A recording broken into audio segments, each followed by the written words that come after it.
me saying your name. Could you tell us your name? Dr. Norma P.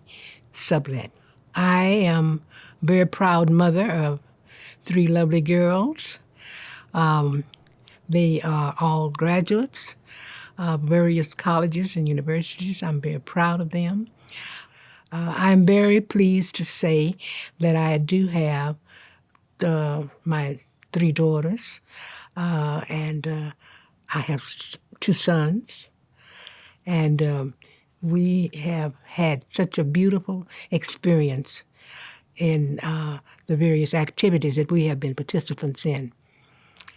I have lived in this area for, I would say, many years, especially those that were in the other portion of the community of San Antonio, Texas, that I was living at. I have had a tremendous amount of energy that I have utilized and hopeful that it would be beneficial to many students and young people that I knew in the community that needed someone to be there for them. A lot of them were taking the wrong direction in their decision making, and I immediately would grasp it and talk to them. And when they got to the point where they felt that they could trust me, that's when I almost became the lady of the land, because everybody wanted to meet that lady that wanted to talk to everyone. So as a result of it, I was advised that I would be most likely called on in many community workshops because of my interest and love in children. And it came to pass. From high school, that's what I did. I immediately went into another arena. And that I had a lot of experience, because as a result of me communicating with these youngsters, that I stimulated their interest in eventually becoming students on a graduate level. Sometimes it was just in community science, and then other times it was just basically just communication. So we continued with that. I also had a beautiful experience in being available in the concerts and what have you that involved music. It was the one thing that I did like in that arena. So I stopped and thought one day, there are many versatile things that I could pass on to other children whose parents were not in a position to help them along. And why they were not in a position, because in our community of San Antonio, Texas, there were a lot of divorces that had been granted. And so you had most of the time a one-parent environment. But I was very blessed because I had a grandmother who was 98 years old, who stimulated everything that I did in the educational arena. Yet when she was a young girl, she was not permitted to attend school, simply because of the fact, because she was African American. So, but nevertheless, it helped me tremendously, and I was able to go and pass it on to other youngsters. When I got on the elementary level and middle school level, that's when I was able to see how fortunate that I was. Now, when did you come to Monrovia? Oh boy. Monrovia, I think probably about 58 years ago. it Probably had I to was be, probably about 2 years old or so. Well, I know you were my science teacher. right, right, all right. At Clifton, it was Real called Cliff. Clifton. And I had been in the community then, I would say at least 2 or 3 years. Okay. Okay. Yeah. And what was your experience being there at Clifton? Oh, at Clifton Middle School. Yes. Oh, yeah. Clifton School, that was a very enjoyable experience. Yes, it was somewhat questionable. There were some things that I didn't understand. I didn't understand because there was quite a bit of biasness in the city where I actually received the first part of my education, and that was in San Antonio, Texas. So the biasness went right with me when I moved here with my parents into this community. This was where I was immediately placed under the category of When you first came here, I think you were a science teacher when you first yes, started. thank you. You were a science teacher, and I think from that point on, then you became a counselor. Yes, At Clifton. yeah. I started as a science Started as a science teacher. science teacher. I think I was the only African American person in that division, and I loved it. And it was there, that especially the African American kids, they were constantly coming to my room when I had my break to eat. They were right there. Everything I did and everywhere I went, they would go. So then I would say to myself, what is it I have to get them to break them away from me just long enough to feel secure without me? But that was a very difficult chore. But finally it did catch on. And they would come, they asked me, the children did, if they could start a session in my room, which would have been the science department. And I consulted the principal. They said, that's the best thing we've heard. And this is when I continued giving those kids permission. And as a result of it, it became a community project because there were people in the community that had heard about this new science teacher and what she was giving the kids, and so they asked if they could come. So they started having gatherings at night once a week. I sound cocky if I use that word if I say, but I do think I made a big change. I had students because I gave up lunch hours and that type of activity in order to be with kids who had problems, who wanted to talk to someone. I made it possible that we had activities, and then we changed it to night. We worked on to have them to come that night to see what their kids were doing. It wasn't just a plaything. It was an activity taking place, and I enjoyed it enormous.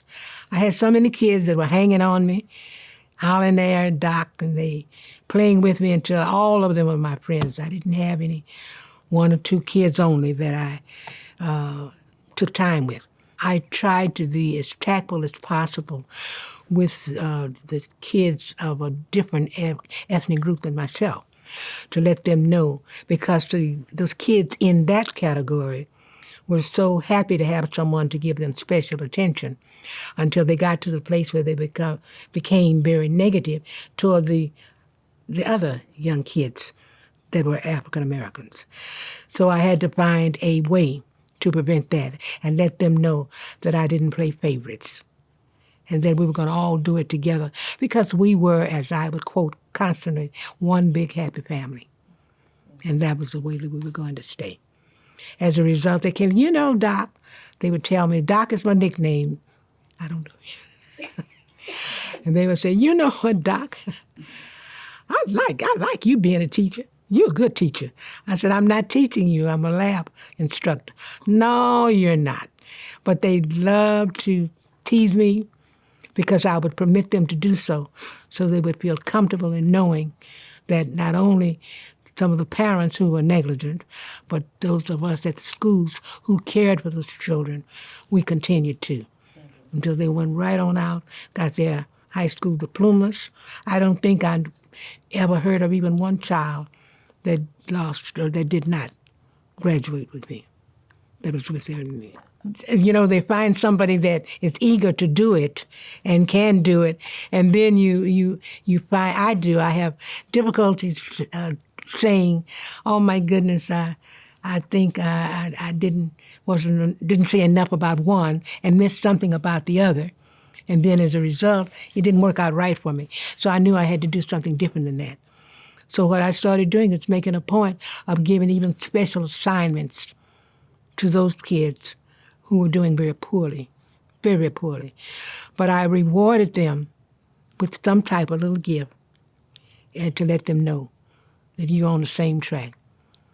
Some of them had very low scores, and remained almost to that extent. But the majority didn't. The majority always wanted to go to Dr. Sublett's class because that's where they were going to get the better grade. But they worked for him. I taught them how to be responsible for the duties that were assigned them when they were selected to participate in one of the classes. There were teachers that had problems that came to me in secret. There were kids that were constantly there. And they had enough confidence in me in my response to what their questions were. They passed it on to parents.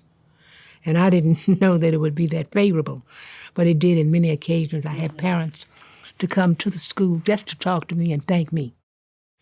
Divorcees, possible divorcees, frustrated with their children that were teenagers right at the stage where they were more interested in the opposite sex than they were themselves, and that kind of a thing.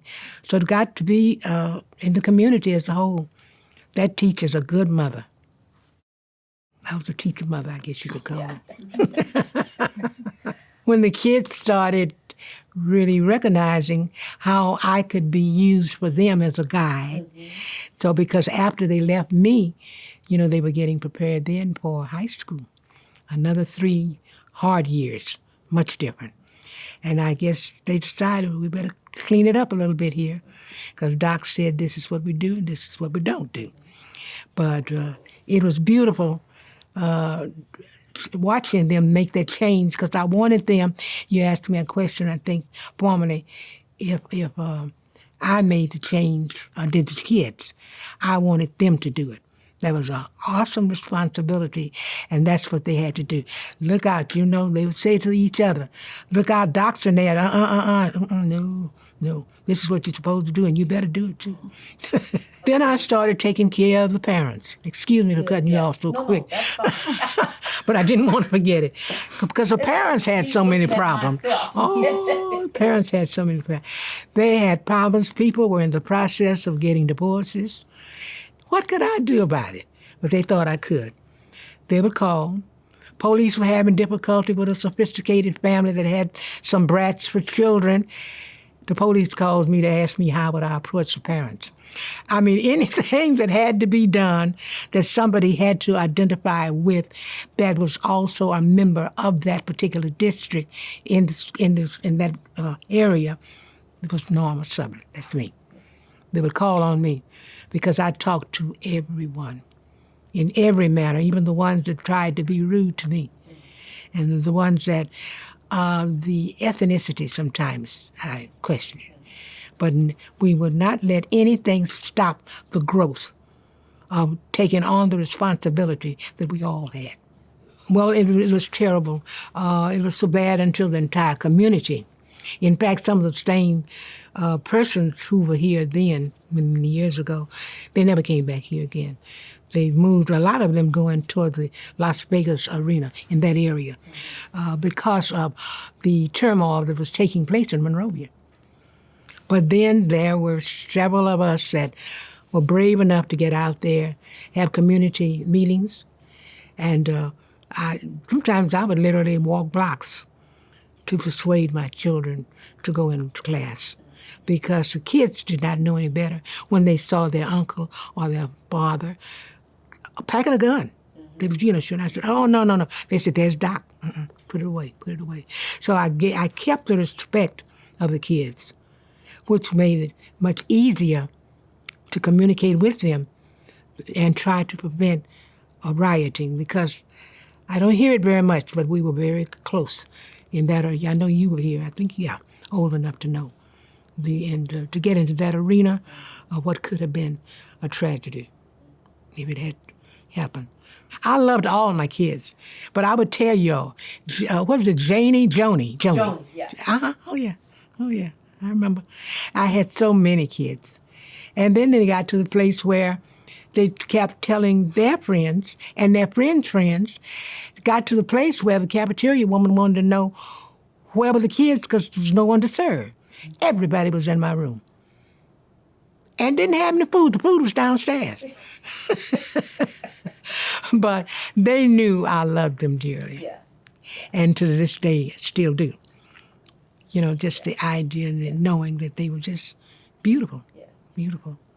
Oh, we need to close that big gap between persons in this community or any community is connected much better with personnel at schools. Mm-hmm. That's what we have lacked for a long time. When I first came and was transferred and came out here to Monrovia, it wasn't that bad.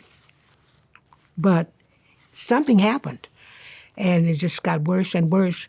And then we had difficulty getting the parents back to the stage where they were interested enough to come back and try it again, where they could get other parents to come out. Instead of just 5 or 6 people, they had at least 100 that could have come out. Mm-hmm. So that's when they decided to start changing. And it did work. I don't know how long it worked after I left because I made it a point that it was going to work. Mm-hmm. Because I would stay out here and wait for a time, and I'd go to one of the parents' home, sit down just as big, ask them what else did they have to eat. They said, Doc, we'll fix you anything you want. I told them, okay, I don't have any money. I say that all the time. So it got to the place where they were teasing me. They asked Doc, she doesn't have any money. I said, that's right, don't have a dime.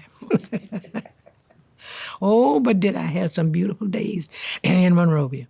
But like I said, we went on like that, and then it got to be that, and especially and mostly, they arranged it in the office that every kid was going to get PE, or either it was another course that they definitely had to take. And why I caught up with them, they wanted me to be over that room.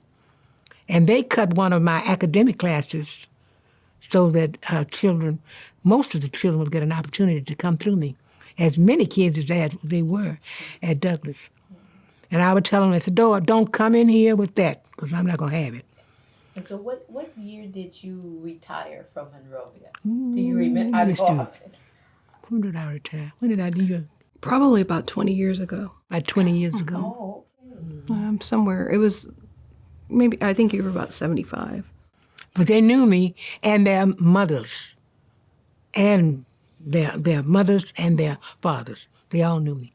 Yeah, and when you retired, it's not, you retired, basically you weren't at the school, but everybody called her constantly at home and asked for advice for several years, and asked her to sit on committees and, ask her advice on how to run the school and how to, just things that were going on in the community. So she really still didn't stop, Yeah. and then her education still didn't stop, because even after the PhD, she went to Oh, junior yeah, I college forgot. I have to a get PhD. photography and I had forgot about that. all kinds of different things. So Yeah, I'm doctor but now. yeah. I forgot. They called me Dr. Sublett and Miss Sublett, and then just doctor. Well, what was it? It was something different. But they all told each other, and that's what they called me. The only thing I can do is say is what you're doing now. You have to get more people involved in the community, and be sure you've realized who you're selecting. That's the key. You don't want anybody in there that takes over, literally, and they're not capable. We don't want that. So, but the bottom line is you've got to have a goal already set in mind. What do you want to do? How many kids would technically be graduating this January? that kind of a thing. You have to know, get some statistics, because believe me, the teachers want you to do it. Because it saves, some of them are lackadaisical and they don't want to move with it to begin with. But if you do it, you'll find out they will come quicker to help. But if you can form some type, have some type of activities, I used to criticize them about that when I was here. They got tired of me hearing it. But I noticed they did listen for maybe a couple of years after I left. And that is, have some good concrete exercise or exercises that's always available to the students as well as the parents. Be more cooperative with the parents. If a parent has to go to work, they have to go to work. As simple as that. You can't stop them. They have to go to work. But a lot of them would use that as an excuse for not coming to see on their child. And I just verbally took it upon myself in many cases to tell, I didn't write it. I told the kid to tell your parent, if you don't come to so-and-so, what I'm having for you parents this evening, then you tell your mom, that's going to be the reason why you got your D. Yes. And do you know they respected me and to the very end? They respect me. There's Doc. I have to share this with you. I don't know if this is a part of that, but I love this. I decided I wanted to go out to come out here to Monrovia. And this happened about maybe 6 months ago.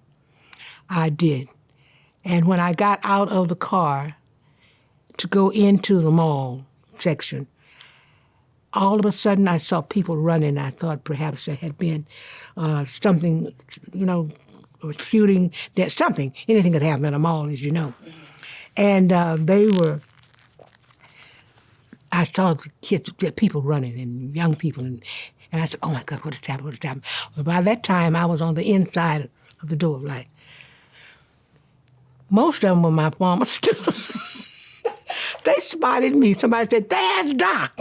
And the whole mall just go.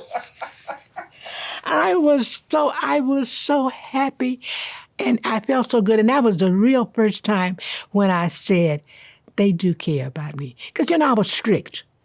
And I thought yes. My children know I was strict. And I knew I was and was going to stay that way until I got that behavior that I wanted. I'd like for you to share your age. Share my age? Yes. Is that okay? Oh, sure. Okay. Birthday, October the 19th, born 1927. And that makes you? I don't know how old 98. 98. Oh, 98. Ooh. And how am I going to get that future boyfriend? Got to have some company. These kids, they sick of me. Oh, really? Look at this is my former student. I didn't know I was. Hey, were you the one that asked the question? No, she didn't. Oh, this one. I'm going to get you. I'm going to get you.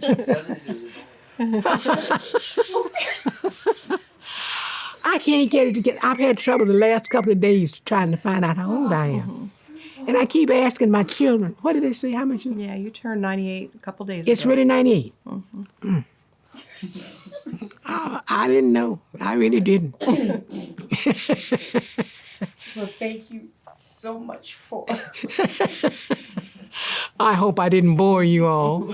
But I could go on and on and on and on. You were fantastic. Because I was in the involved in every kind of activity, that was given to us, and I loved it, and the people too. But that birthday, I have to repeat that too. Now say it again so we can tell my sister, your sister, what you said then about how we got to what we're laughing about now. Oh, that you're 98. Yeah. Yeah, that you didn't know. Yeah, but I didn't even know. That's pitiful. That is sad. I have to admit it. But I feel good. Do my thing. Just love kids. And so blessed to be here this long. Because I have most of my friends are deceased. In fact, I'm mourning the loss of some right now. But as a whole, I'm doing pretty good. Again, thank you. And you. Oh, it? I just loved her to death. You had a sister? Yes. What was her name? Joni. Joni was your sister. Yes. Who was the baby, you or her? Me. You were the baby. Yes. Well, you the one that would come and she would walk around there. Miss something. I said, I know who that is. I turned around. She said, hi. she almost kissed me just to say hi. And it just tickled me to death because she was my sweetie pie. That was my sweetie pie. Yeah. So I hope I've helped you a little Yes, bit. you have. Yes, you have. And more. More than I know.